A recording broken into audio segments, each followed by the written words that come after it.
Chapter 3, Karma Yoga, the Path of Action. Do your worldly duty, but without any attachment to it or desire for its fruit. Keep your mind always on the divine. Make it as automatic as your heartbeat or your breath. You must act. You can't not act. All nature is action. Those who merely shirk worldly activities, thinking they're renouncing action, cannot attain the supreme goal. You have to act. Mere refusal to act is futile. Look at nature.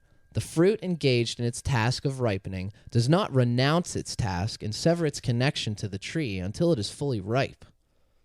Inaction, for even a moment, is impossible.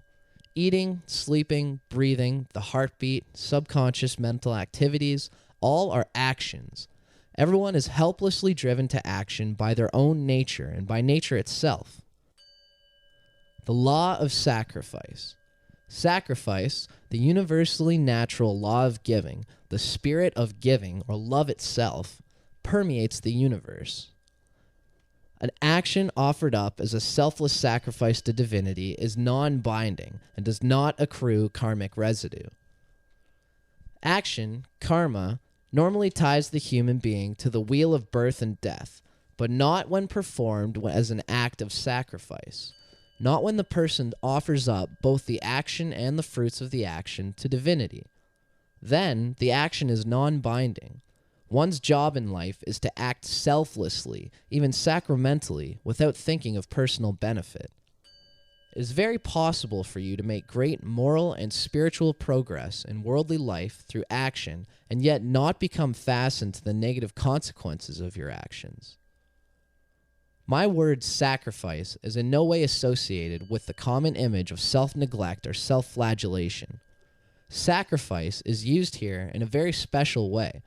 It means offering, helping, and being dedicated to the welfare of all humanity.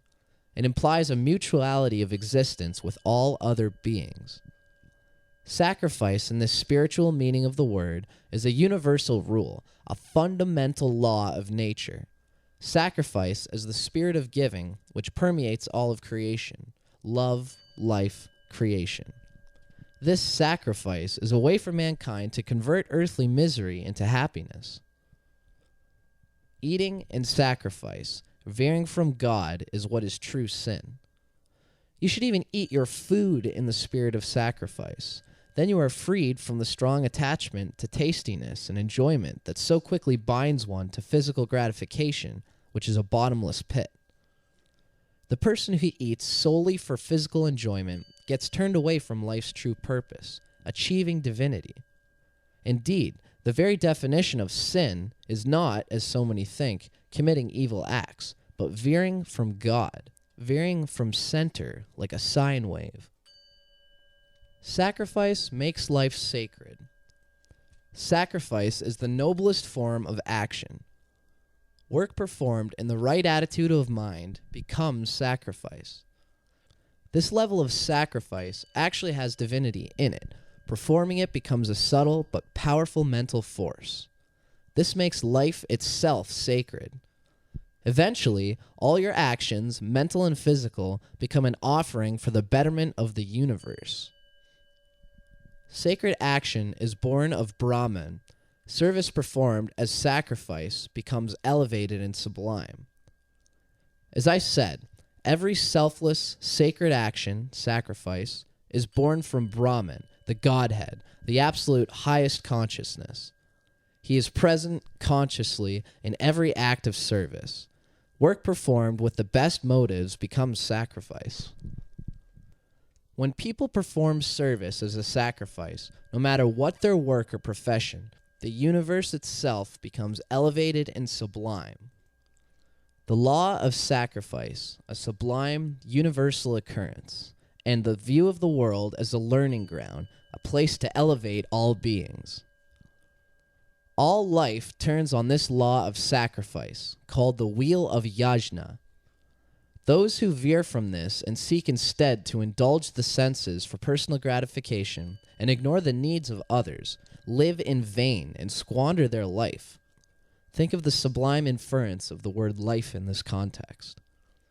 Why did I, the Creator, set this in motion? Because this world is a learning ground, a place to discipline, train, and elevate all beings. Self-reliance. The one who is firmly established in the Atma knows the real meaning of being self-sufficient. That person has no dependence of any kind on anybody and has nothing to gain or lose by either action or inaction. Work as God works. The point, old friend, is to do your worldly duty, but do it without any attachment to it or desire for its fruits. Keep your mind always on the divine, Atma, the self. Make it as automatic as your breath or heartbeat. This is the way to reach the supreme goal, which is to merge with God.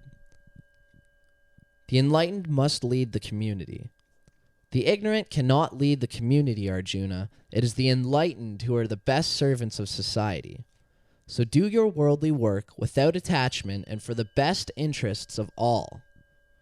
Whatever a great man or woman does, others also do. Eminent people must in the public interest put forth their best virtues. Then ordinary people try to raise to that level. Note, this is leading internally through example and self-engagement, like Jesus washing the disciples' feet, as opposed to political, external, intellectual manipulation. God is part of the dance. If he stopped working, the example would run down the line, inflicting havoc. Consider me, Arjuna. There's nothing I do not have, so I have nothing to gain in this or the other worlds. And yet I continue doing. If I, divinity, were to stop working, humanity would follow that example, and this would inflict havoc. Indeed, if I ceased to act, it would cause cosmic chaos and result in confusion and the destruction of humanity. The enlightened work for the welfare of the world, pointing humanity towards Dharma and the Tao. The people who are ignorant of the true self within work as though tightly harnessed to action, working for their own welfare. But enlightened persons who know the true self work for the welfare of the world, unattached, ever helping to point humanity toward Dharma, right action, living a truth-based life.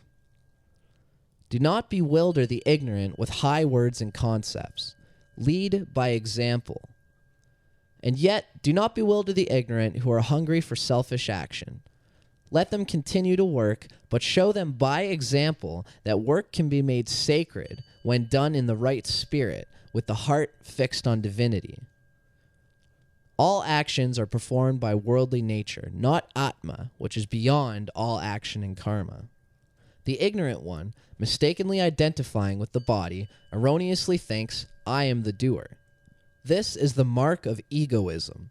In truth, Arjuna, all actions are really performed by worldly nature, not by Atma. The self, Atma, remember, is beyond all action, all karma. The wise one stands apart and watches the play of nature.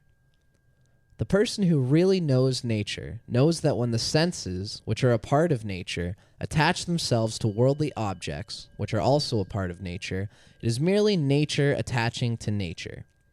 It is only I, this ego self, doing this or that. The wise one, aware of this, stands apart and just watches the play of nature. Why action is still necessary. The wise ones who understand these things should not refrain from action, as that would confuse the minds of the unknowing, who are entangled in and tied to the consequences of action or karma. There is no harm in some people performing their duties with attachment. Work without attachment has its place in humanity's evolution. Everything is there for a reason. Even the unenlightened who work without attachment have their place in humanity's evolution. Transmuting one's own nature. It is the divine who propels all actions in the universe. Now that you are aware of the indispensable necessity of performing action, I will tell you the best path for you, old friend. Shake off this fever of ignorance that has enveloped you. Break free of your ego. Stop thinking of worldly rewards. Fix your mind in me, the truth, your Atma, the divinity within you. Know that it is the divine who propels all actions in the universe. There are marvelous benefits from this selfless way of life, Arjuna, but you cannot acquire them without firm faith. These principles must be lived, not intellectualized. Nature is behavior rooted in predominating thoughts and tendencies and can be improved and transmuted. Everyone's behavior is rooted in the thoughts and tendencies that predominate in them. This is the meaning of one's nature. One could ask, why, if we are but pawns of our own nature, should we even try to restrain it? The answer is not to try to restrain your nature, but to progressively improve your nature.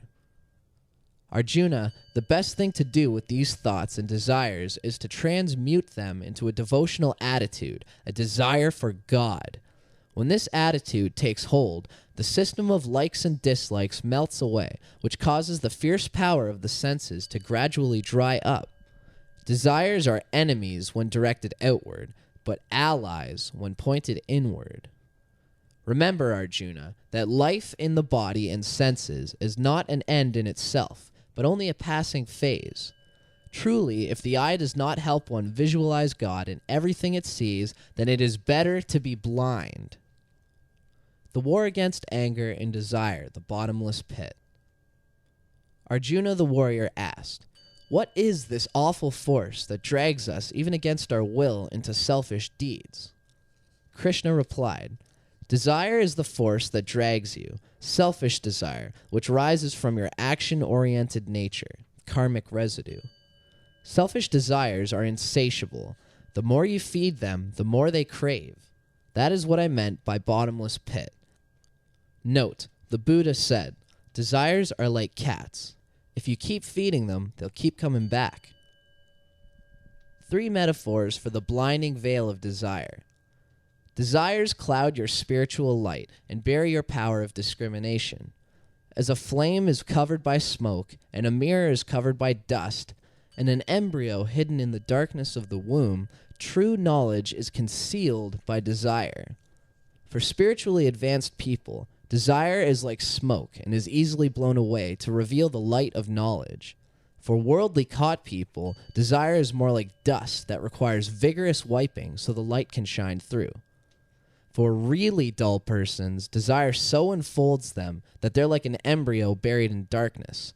Only time and a new birth will bring light.